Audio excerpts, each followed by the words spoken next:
എല്ലാവർക്കും നമസ്കാരം. Teach from ഹാർട്ടിൻ്റെ പുതിയൊരു വീഡിയോയിലേക്ക് സ്വാഗതം.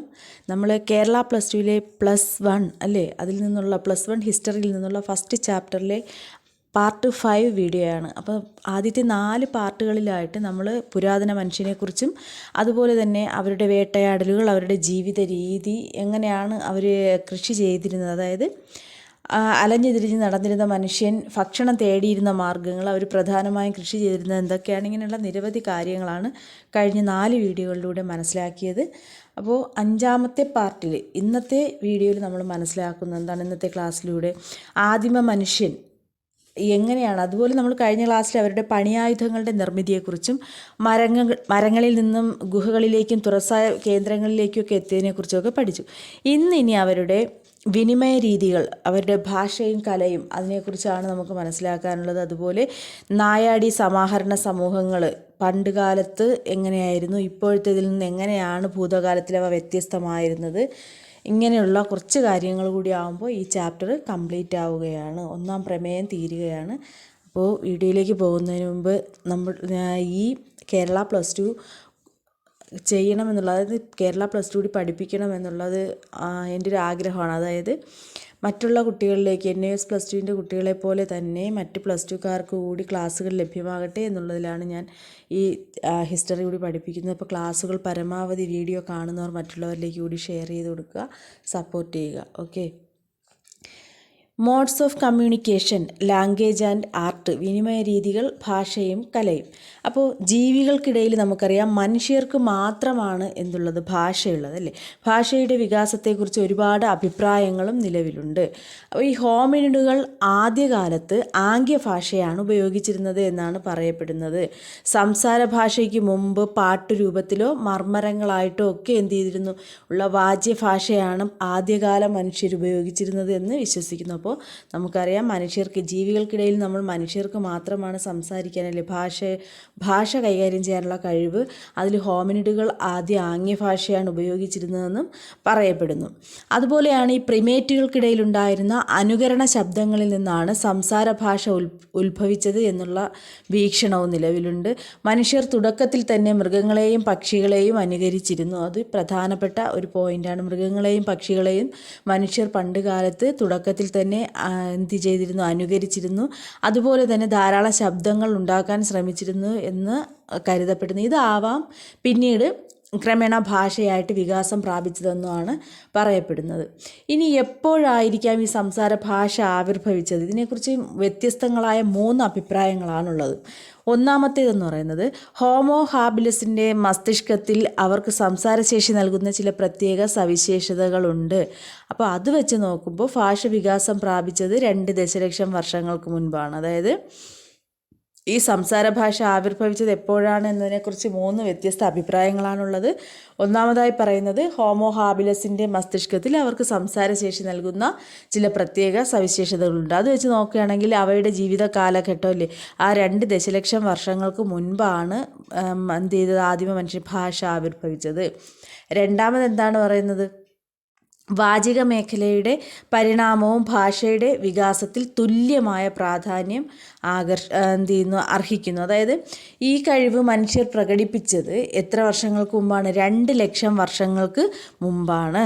മനസ്സിലായല്ലോ. അപ്പോൾ അതുകൊണ്ട് തന്നെ ഭാഷയുടെ ആവിർഭാവം ഏത് ഘട്ടത്തിലാണെന്ന് പറയപ്പെടുന്നു? 2 ലക്ഷം വർഷങ്ങൾക്ക് മുൻപാണെന്ന് പറയപ്പെടുന്നു. ആധുനിക മനുഷ്യരുമായാണ് ഇതിന് ഏറ്റവും കൂടുതൽ സാമ്യമുള്ളത്. ഇനി മൂന്നാമത്തെ എന്താണ് പറയുന്നത്? മൂന്നാമത്തെ വീക്ഷണഗതി എന്ന് പറയുമ്പോൾ ഭാഷയുടെ ആവിർഭാവ കാലത്തെക്കുറിച്ചുള്ള മൂന്നാമത്തെ വീക്ഷണം ഏതുമായി ബന്ധപ്പെട്ടിട്ടുള്ളതാണ്? കലയുമായി ബന്ധപ്പെട്ടിരിക്കുന്നു. അതായത് കലയുടെ വികാസത്തോടൊപ്പം തന്നെ എന്ത് ചെയ്യുന്നു, 40,000 മുതൽ 35,000 വരെ വർഷങ്ങൾക്ക് മുൻപാണ് ഭാഷയും വികാസം പ്രാപിച്ചത്. അതിനു മുൻപേ ലക്ഷക്കണക്കിന് വർഷങ്ങൾക്ക് മുൻപായിരുന്നില്ല, 40,000 മുതൽ 35,000 വർഷങ്ങൾക്ക് മുൻപാണ് ഭാഷ വികാസം പ്രാപിച്ചതെന്നാണ് പറയുന്നത്. അപ്പോൾ ഇത്രയുമാണ്, ഈ 3 കാര്യങ്ങളാണ് ഏതുമായിട്ട് ബന്ധപ്പെട്ട സംസാര ഭാഷ ആവിർഭവിച്ചതുമായി ബന്ധപ്പെട്ട് മനസ്സിലാക്കാനുള്ള. ഇനി അതുപോലെ തന്നെ പുരാതന കാലത്തെ മനുഷ്യൻ്റെ ജീവിതത്തെക്കുറിച്ച് അറിയുന്നതിന് ഏറ്റവും നമുക്ക് തെളിവുകൾ നൽകുന്നതാണ് അൽറ്റമിറയിലെ ഗുഹാചിത്രങ്ങൾ. ഇത് ഇമ്പോർട്ടൻ്റ് ആയിട്ടുള്ളതാണ്. എന്താണ് അൽറ്റാമിറയിലെ ഗുഹാചിത്രങ്ങൾ? സ്പെയിനിലെ ഒരു ഗുഹാ സൈറ്റാണ് ഏതെന്ന് പറയുന്നത് അൽറ്റാമിറ.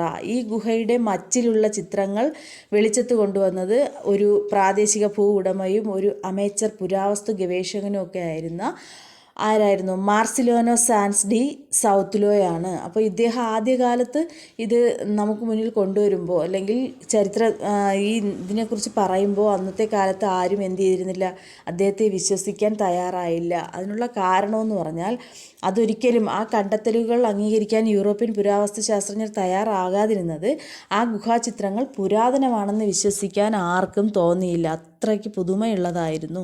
അപ്പോൾ പഴയകാല ചരിത്രത്തെക്കുറിച്ച്, മനുഷ്യൻ്റെ ചരിത്രത്തെക്കുറിച്ച് മനസ്സിലാക്കുന്ന തെളിവുകൾ തരുന്ന പ്രധാനപ്പെട്ടൊരു കാര്യമാണ് എന്ന് പറയുന്നത് അൽറ്റാമിറയിലെ ഗുഹാചിത്രങ്ങൾ. സ്പെയിനിലെ ഒരു ഗുഹാ സൈറ്റാണ് ഏതെന്ന് പറയുന്നത് അൽറ്റാമിറ. ഓക്കെ. അതുപോലെ ഫ്രാൻസിലെ ചില ഗുഹകളിൽ നിന്നും സ്പെയിനിലെ അൽറ്റാമിറയിൽ നിന്നും ഒക്കെ മൃഗങ്ങളുടെ നൂറുകണക്കിന് ചിത്രങ്ങൾ കണ്ടെത്തിയിട്ടുണ്ട്. 30,000 മുതൽ 12,000 വർഷങ്ങൾക്ക് മുൻപാണ് ഇവയെല്ലാം എന്ത് ചെയ്യപ്പെട്ടിരിക്കുന്നത്, രചിക്കപ്പെട്ടിരിക്കുന്നത് എന്നാണ് പറയുന്നത്. അതിൽ കാട്ടുപോത്ത്, കുതിര, കാട്ടാട്, മാൻ, ഗജം, ദിനോസറസ്, സിംഹം, കരടി, പുള്ളിപ്പുലി, കഴുതപ്പുലി, മൂങ്ങ, ഇങ്ങനെയുള്ള നിരവധി ചിത്രങ്ങൾ നമുക്ക് വിശ്വസിക്കാൻ കഴിയാത്ത രീതിയിലായിരുന്നു പുരാതന മനുഷ്യൻ്റെ ചിത്രരചന. അല്ലെ, അവർ ഗുഹകളിലൊക്കെ എന്ത് ചെയ്തിരുന്നത് ഗുഹാചിത്രങ്ങൾ നിർമ്മിച്ചിരുന്നത് എന്ന് നമുക്ക് മനസ്സിലാക്കാനായിട്ട് സാധിക്കും. ഓക്കെ. ഇനി നെക്സ്റ്റ് നമുക്ക് പഠിക്കാനായിട്ടുള്ളത് ആഫ്രിക്കയിലെ ഇടയ സമൂഹം. പണ്ട് കാലത്തുണ്ടായിരുന്ന ഇടയ സമൂഹവും നായാടി സമാഹരണ സമൂഹവും തമ്മിലുള്ള ഏറ്റുമുട്ടലുകളാണ്. അതായത് early encounters with hunter gatherer in Africa. ആഫ്രിക്കയിലെ ഒരു ഇടയ സംഘത്തിലെ അംഗം കലഹാരി മരുഭൂമിയിലെ കുങ്സൻ എന്ന നായാടി സമാഹരണ സമൂഹവുമായിട്ട് 1870 അവർക്കുണ്ടായിരുന്ന ആദ്യകാല ബന്ധങ്ങളുടെ ഒരു വിവരണം നൽകുകയുണ്ടായി. അതായത് നമുക്കറിയാം ഇടയ സമൂഹങ്ങൾ കൂടുതലായിട്ടും കാണപ്പെടുന്നത് ആഫ്രിക്കകളിലൊക്കെയാണ്. അപ്പോൾ ആഫ്രിക്കയിലെ ഒരു ഇടയ സംഘത്തിലെ അംഗം എന്ത് ചെയ്യുന്നു, കലഹാരി മരുഭൂമിയിലെ കുങ്സൺ എന്ന നായാടി സമാഹരണ സമൂഹം. അപ്പോൾ കുങ്സൺ എന്ന് പറയുന്നത് എന്താണ്, ഒരു നായാടി സമാഹരണ സമൂഹമാണ്. അപ്പോൾ അവരുമായിട്ടുള്ള ആദ്യകാല ബന്ധത്തെക്കുറിച്ച് പറയുന്നുണ്ട്. അപ്പോൾ പുരാതന കാലത്തെ ഇടയ സമൂഹം എങ്ങനെയായിരുന്നു, ആദ്യകാലത്തെ ഇടയ സമൂഹവും പിന്നെ അതുപോലെ ഇപ്പോഴത്തെ നായാടി സമൂഹവും ഇത് തമ്മിലുള്ള വ്യത്യാസവും അതുപോലെ ചേർച്ചകളോ അതിനെക്കുറിച്ചൊക്കെയാണ് നമ്മൾ ഇനിയിപ്പോൾ മനസ്സിലാക്കുന്നത്. ഈ നായാടി സമാഹരണ സമൂഹവുമായിട്ടുള്ള ഏറ്റുമുട്ടലുകളെക്കുറിച്ച് എന്ത് ചെയ്യുന്നുണ്ട്, നമുക്ക് ഇനി അങ്ങോട്ട് പോകുമ്പോൾ 8ാമത്തെ ചാപ്റ്ററിലും 10ാമത്തെ ചാപ്റ്ററിലും ഒക്കെ കൂടുതലായിട്ട് പഠിക്കാനും നിങ്ങൾക്ക് ഉണ്ട്. ഇനി ആരാണ് ഹഡ്സ? ഹഡ്സ എന്ന് പറയുന്നത് കിഴക്കേ ആഫ്രിക്കയിലെ റിഫ്റ്റ് താഴ്വരയിലുള്ള യാസി തടാകത്തിന് ചുറ്റുമായി ജീവിക്കുന്ന ചെറിയൊരു ജനവിഭാഗമാണ് ഹഡ്സ. ഇതും ഇമ്പോർട്ടൻ്റ് ആയിട്ടുള്ളൊരു ക്വസ്റ്റ്യനാണ്. ഹഡ്സ എന്ന് പറഞ്ഞാൽ ആരാണെന്ന്. കിഴക്കേ ആഫ്രിക്കയിലെ റിഫ്റ്റ് താഴ്വരയിലുള്ള യാസി തടാകത്തിന് ചുറ്റുമായി ജീവിക്കുന്ന ചെറിയൊരു ജനവിഭാഗമാണ് എന്ന് പറയുന്നത് ഹഡ്സ. ഇവർ വേട്ടയാടിയും ഭക്ഷണം ശേഖരിച്ചുമാണ് ജീവിക്കുന്നത്. അപ്പോൾ ഭക്ഷണത്തിൻ്റെ കാര്യത്തിൽ ഇവർ സമർത്ഥരാണ്. ധാരാളം മൃഗങ്ങളും പച്ചക്കറികളും ഒക്കെ അവിടെ ലഭ്യമാണ്. അതിനാൽ വരൾച്ചയുടെ കാലത്ത് പോലും ഇവിടെ എന്തുണ്ടാകുന്നില്ല, ഭക്ഷ്യക്ഷാമം ഉണ്ടാകുന്നില്ല. ജലലഭ്യതയുള്ള പ്രദേശങ്ങളിൽ കാടുകൾക്കും പാറകൾക്കും ഇടയിലായിട്ടാണ് ഇവരുടെ താവളങ്ങൾ. അപ്പോൾ ഹഡ്സ എന്ന് പറയുന്നത് കിഴക്കേ ആഫ്രിക്കയിലെ റിഫ്റ്റ് താഴ്വരയിൽ യാസി തടാകത്തിന് ചുറ്റുമായി ജീവിക്കുന്ന ചെറിയൊരു ജനവിഭാഗം, വേട്ടയാടിയൊക്കെ ജീവിക്കുന്ന ജനവിഭാഗമാണ്. ഇനി ഈ നായാടി സമാഹരണ സമൂഹങ്ങൾ വർത്തമാനകാലത്തിൽ നിന്ന് നമ്മുടെ ഇപ്പോഴത്തെ കാലഘട്ടത്തിൽ നിന്ന് എങ്ങനെയാണ് കഴിഞ്ഞ കാലഘട്ടത്തിൽ എങ്ങനെ വ്യത്യസ്തം ആയിരുന്നത് എന്നുള്ളതാണ്. നായാടി സമാഹരണ സമൂഹങ്ങളെക്കുറിച്ചുള്ള നമ്മുടെ അറിവെന്ന് പറയുന്നത് നരവംശാസ്ത്രജ്ഞന്മാരുടെ പഠനങ്ങളിലൂടെ വർദ്ധിച്ചിട്ടുണ്ട്. അപ്പോൾ നിങ്ങൾ ഉറപ്പായിട്ടും നമ്മൾ ഹ്യൂമാനിറ്റീസ് പഠിക്കുന്നവർ അറിഞ്ഞിരിക്കണം എന്താണ് ആന്ത്രോപോളജി അല്ലെങ്കിൽ നരവംശശാസ്ത്രമെന്നും അതുപോലെ എന്താണ് എത്നോഗ്രഫി അല്ലെങ്കിൽ വംശീയ ശാസ്ത്രമെന്നും. നരവംശശാസ്ത്രം എന്നതുകൊണ്ട് എന്താണ് ഉദ്ദേശിക്കുന്നത്? മനുഷ്യൻ്റെ സംസ്കാരം, മനുഷ്യ ശരീരത്തിൻ്റെ പരിണാമപരമായ തലങ്ങൾ, ഇതിനെക്കുറിച്ചൊക്കെ പഠിക്കുന്ന വിജ്ഞാന ശാഖയ്ക്കാണ് നമ്മൾ എന്തെന്ന് പറയുന്നത് നരവംശശാസ്ത്രം അല്ലെങ്കിൽ ആന്ത്രോപോളജി എന്ന് പറയുന്നത്. നമ്മൾ മനുഷ്യൻ്റെ സംസ്കാരത്തെക്കുറിച്ചും മനുഷ്യ ശരീരത്തിലെ പരിണാമപരമായ തലങ്ങളെക്കുറിച്ചും പഠിക്കുന്നത്. പറയുന്നത്. ഇനി എന്താണ് എത്നോഗ്രഫി അല്ലെങ്കിൽ വംശീയശാസ്ത്രം എന്ന് പറയുന്നത്?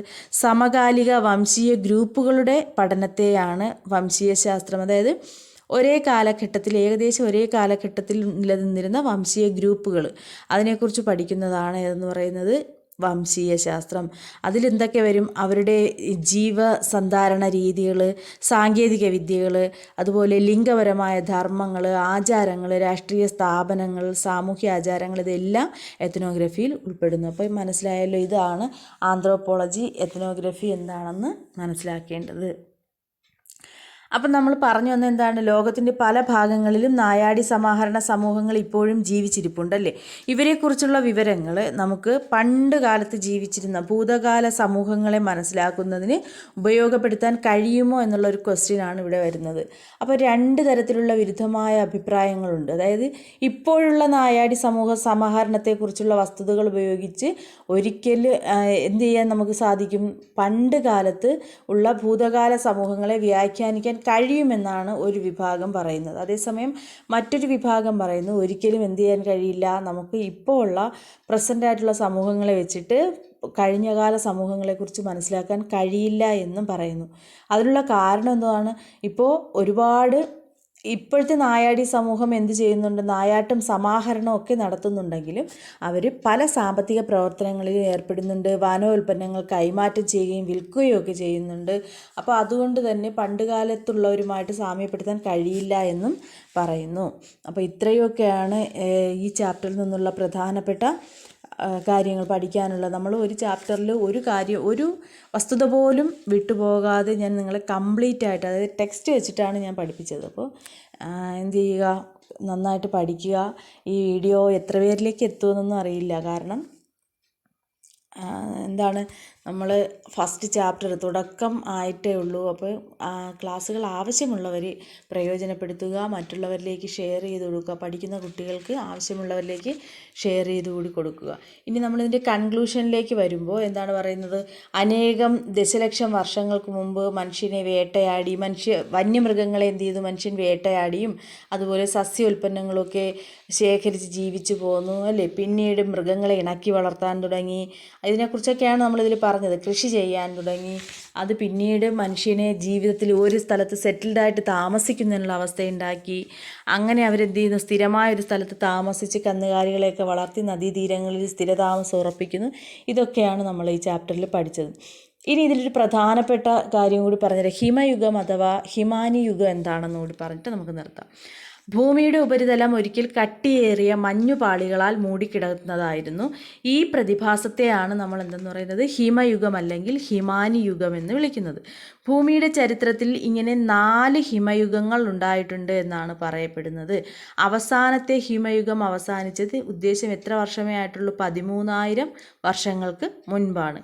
ഇങ്ങനെ 2 ഹിമയുഗങ്ങൾ, മൊത്തത്തിൽ 4 ഹിമയുഗങ്ങൾ നമുക്ക് ഉണ്ടായിട്ടുണ്ടെന്ന് പറയുന്നത്. ഇങ്ങനെ 2 ഹിമയുഗങ്ങൾ തമ്മിലുള്ള ഇടയ്ക്ക് 2 എണ്ണം തമ്മിലുള്ള ഇടവേള ഉണ്ടല്ലോ, ആ കാലഘട്ടത്തെ അന്തർഹിമാനി യുഗം എന്നാണ് വിളിക്കുന്നത്. ഈ കാലഘട്ടത്തിൽ മഞ്ഞുരുകുകയും ഊഷ്മാവ് ഉയരുകയും ചെയ്തു. മനുഷ്യർ പുരോഗതി നേടിയത് ഈ കാലഘട്ടം അന്തർഹിമാനി യുഗത്തിലാണ്. അപ്പോൾ ഹിമയുഗം അല്ലെങ്കിൽ ഹിമാനി യുഗം എന്താണെന്ന്, ice age or glacial age എന്താണെന്ന് ചോദിച്ചാൽ, ഭൂമിയുടെ ഉപരിതലം ഇത്രയും മനസ്സിലാക്കിയിരിക്കുക. ഒരിക്കൽ കട്ടിയേറിയ മഞ്ഞുപാളികളാൽ മൂടിക്കിടന്നു. ഈ പ്രതിഭാസമാണ് ഹിമയുഗം അല്ലെങ്കിൽ ഹിമാനി യുഗം എന്നറിയപ്പെടുന്നത്. അപ്പോൾ ഇത്രയുമാണ് ഒന്നാമത്തെ പ്രമേയത്തിൽ നിന്നുള്ള പ്രധാനമായിട്ടും നമ്മൾ ടെക്സ്റ്റ് കംപ്ലീറ്റ് ആയിട്ട് പഠിച്ചിട്ടുണ്ടല്ലേ. ഇനി രണ്ടാമത്തെ പ്രമേയത്തിലേക്ക് പോകുമ്പോൾ 2ാം ചാപ്റ്റർ എഴുത്തുവിദ്യയും നഗരജീവിതവും, റൈറ്റിംഗ് ആൻഡ് സിറ്റി ലൈഫാണ്. അതുമായിട്ട് നമുക്ക് നെക്സ്റ്റ് വീഡിയോയിൽ കാണാം. താങ്ക്